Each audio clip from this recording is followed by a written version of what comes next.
What is going on, guys? It's Reflex here. So as you guys know, this is the year that Kingdom Hearts 3 will finally be released. But with that being said, it brings me to a little theory that I had in mind that it's going to sound crazy, but was the 2018 release for Kingdom Hearts 3 planned from the start? Now what I mean by planned from the start is when the first trailer was released on June 10th, 2013. Now I know this theory sounds crazy, and honestly when I was piecing it together I was like, people are gonna think I'm nuts, but it does get a little bit like kinda more, it makes sense as we go on. But to get into the theory, let's go all the way back to the release of Kingdom Hearts 2. Kingdom Hearts 2 was released on December 22nd, 2005.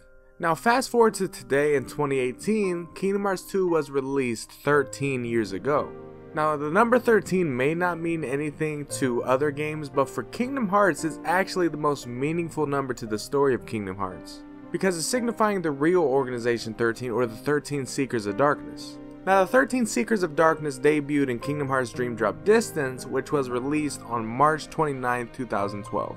This was 1 year before the first trailer for Kingdom Hearts, so at this point with the story going into Kingdom Hearts 3, and us knowing that pretty much in Dream Drop Distance it said that there would be a battle between 7 Guardians of Light and the 13 Seekers of Darkness. Now since we know all about this story at this point, we know that obviously after the trailer 1 year later, when we get the first ever trailer for Kingdom Hearts 3, we know that Tetsuya Nomura knows what he is doing. So since we had to wait 5 more years after the first trailer, is it too much of a stretch to think that he planned to keep us waiting this long to make it be released 13 years after Kingdom Hearts 2 to signify the battle between the 13 Seekers of Darkness and the 7 Guardians of Light to conclude the Xehanort Saga? Now I know that sounds crazy, but let's just think about it. Now obviously it would be a very much stretch if I said they thought about this and this was their plan since Kingdom Hearts 2, but that's not the case. The story progressed as they gave us more and more spin-offs, and in Dream Drop Distance they gave us that information about the 13 Seekers of Darkness.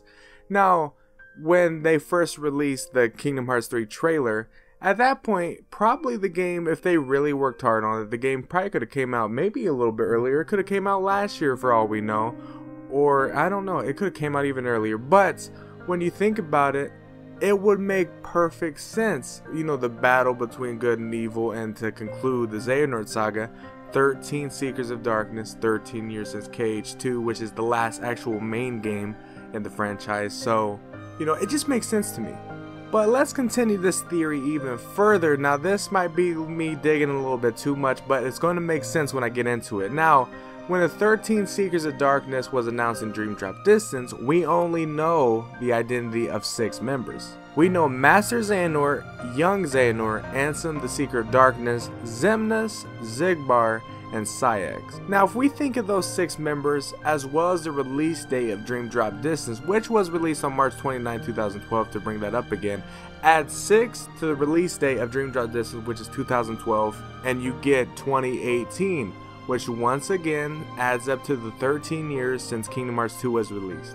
Now I know all this sounds crazy, but you can't lie, it makes sense, it adds up perfectly. And yes, it can be a coincidence, but how do you have that be a coincidence? Like 2 major big titles, like, well, yeah, I kinda wanna say Dream Drop Distance was a big title, but just 2 games, and basically all these just information I'm giving adds up to this theory even more. I mean, is it really much of a stretch?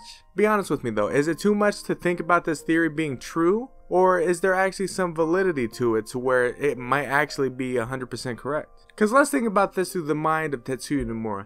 The man knows how to make a very convoluted storyline that takes a lot to digest and understand.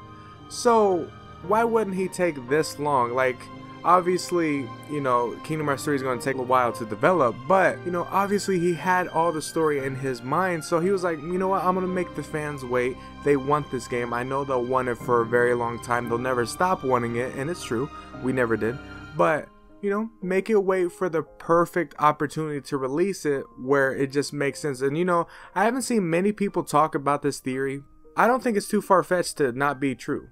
But yeah, let me know down in the comment section below what you guys think about this theory. Do you think it's just too far-fetched to be real? Or do you think I'm onto something here? But whatever you think, just let me know down in the comment section below. Maybe piece something together of stuff that I might be wrong about. or, you know, kind of say, oh yeah, I agree with you a little bit, but here's something else, you know, give me some more information that I might not have known. But yes, if you guys did enjoy, leave a like, subscribe, and you guys know the drill. I will see you guys later.